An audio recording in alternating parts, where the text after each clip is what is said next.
Hello and welcome to your Daily Fix here with me, Sean Paul Johnston, in the SmallFryUnify studio.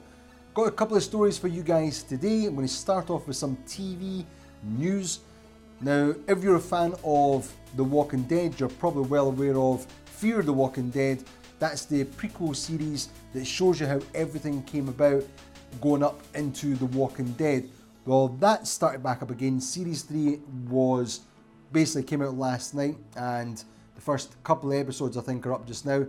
I've not watched it yet, but I'm really looking forward to watching it. One of my favourite characters is Nick. He's played by an actor called Frank Dillane. He's always been really cool, so I'm looking forward to seeing him in Series 3. He's probably one of my favourite characters. He's fallible, he's flawed, but he's just a really cool character, really funny and stuff. Yeah, I think he's probably the best character in the whole show, in fact. But if you're a fan of Fear the Walking Dead, let me know which character is your favourite character and why. And with that, let's move on to the gaming news. Well, today is a follow-up of what happened yesterday, or what I mentioned yesterday. We all knew there was the Pokemon Direct that was going to get shown today, 3 o'clock here in the UK. That went ahead, and yeah, there was massive hype for a potential Pokemon Stars on the Nintendo Switch.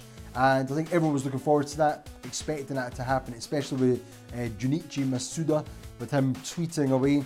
Well, it started off, the presentation, it was going to be an 8-minute presentation. It started off, and the first thing they started off with was a switch on the screen. And instantly I thought, yes, finally we've got it. And then about 30 seconds later, we realised it was going to be Pokken Tournament. Now, if you're a Wii U owner, you might know what Pokken Tournament is. It's a crossover made by Bandai Namco, a crossover between Pokemon and Tekken. So it's using Pokemon characters, but in Tekken fighting style. And it's a cool game. It's a really cool game. It probably never got the attention or the exposure that it should have got when it was on the Wii U, just due to the low install base or user base. So it is good that it's coming over to the Switch. It's going to be called Pokken Tournament DX, so Deluxe I presume, DX. That's come over, I think it's in November this year, and it's going to have 5 extra characters. I don't know if that's the ones I've got in the arcade cabinet, because I've got an arcade version of this, but it's cool. There's nothing wrong with it, it's fine, but I think it was a little bit underwhelming, not what people were expecting. For 3DS fans, they probably got a little bit more out of the presentation. They got news of a new Ultra Sun and Ultra Moon versions of Pokemon Sun and Moon, and they're going to be out on November the 17th for the 3DS exclusively, apparently. So yeah, they're going to get a little bit more usage out of those games on their 3DS, and that probably is the swan song for the 3DS in regards to Pokemon games. And then hopefully in 2018, maybe even sooner, we'll start getting information on a Switch, proper Switch Pokemon game. Not a fighting game, not an offshoot, an actual main game series or main series game. Anyway, with that, I just want to lead on to something else. When Pokken Tournament came out in the Wii U, I bought 2 of the Pokken Tournament Pro controllers. One of them opened up on Games Lounge Series 2, the other one is still boxed and sealed. And I think what I'm going to do is, in a future Daily Fix, I will be giving one of those away as a prize to one of our viewers. So if you're watching the Daily Fixes and you've not subscribed, hit subscribe on YouTube. Make sure to hit the notifications tab, so when we do post up with Daily Fixes or Games Lounge or podcasts, whatever, that you do get the notification and you check that out. But I'll let you guys know more of that as we lead up to the release of Pokken Tournament DX. And yeah, just want to mention, as I said, the podcast there, Gamify 24/7, episode 19. We recorded that yesterday on Monday, and we put it out today in the afternoon at 12 o'clock. And we're just testing some stuff out here for timings when it goes out. Let us know what's probably the best time for you guys. You would prefer the podcast to go up live, but we're testing it today. We put it out, and yeah, we'll see what you guys think of it. Let us know what you think about the topics we're covering. Let us know if you agree or disagree with any things we did mention during the podcast. But if you're not subscribed, again, jump onto YouTube and you'll get notifications when we do post those up. Check that out on YouTube, SoundCloud and Apple Podcast.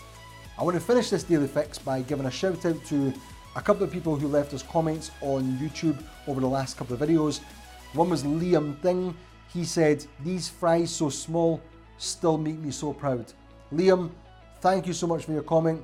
We do this because we're trying to make entertaining stuff that we enjoy ourselves and that we think you guys would enjoy watching. So it's nice to see when people jump in, leave us a comment and let us know that they're enjoying it. And yes, hopefully you've been with us for a while and you stay with us for a lot longer. We're still working on things, we're still trying to improve things, so good things to come. Thanks for your comment. And the last comment I want to give a shout out to was I made Dean Benetow. Don't know if I'm saying that right. I've actually mentioned a couple of comments from I made Dean Benetow, and I hope I'm pronouncing your name correctly. I presume it's just a pseudonym or something. Anyway, they said, thumbs up for all the hard work you're doing. Again, appreciated. Thanks for your comments, guys. And yeah, it's nice to see, you know, when you're working on something and you're putting in effort, you know, a lot of the things you guys don't see is the behind the scenes stuff, work that Anton's doing on graphics for the main shows and the podcasts, people like Michael who edits the podcast for us. You've got Anton does artwork for the main show and just general stuff. We've got Kat who comes in, she's got her own channel as well. You know, they've got loads of people behind the scenes coming in, helping out. Lindsay's got her own studio next door. She comes in and works on stuff at the studio with me and helps me out. So yeah, there's lots of people involved with the show come in and help me out with certain parts of it. And sometimes you don't get to see that, but there's a lot of hard work. And it's really great to see when you guys leave a comment and know that you're enjoying the stuff that we're doing. As I said, we're continuing to work on projects and how good they are and what we're trying to do with them. So hopefully you'll stay tuned for that and you'll see that stuff coming up in the future. And yeah, again, just hit subscribe if you're enjoying this stuff. Give us a thumbs up, leave us a comment in the bit below, and we'll get back to you and that one. We'll give you a shout out or something. That's it for your Daily Fix, guys. I'll see you guys tomorrow. Thanks for watching.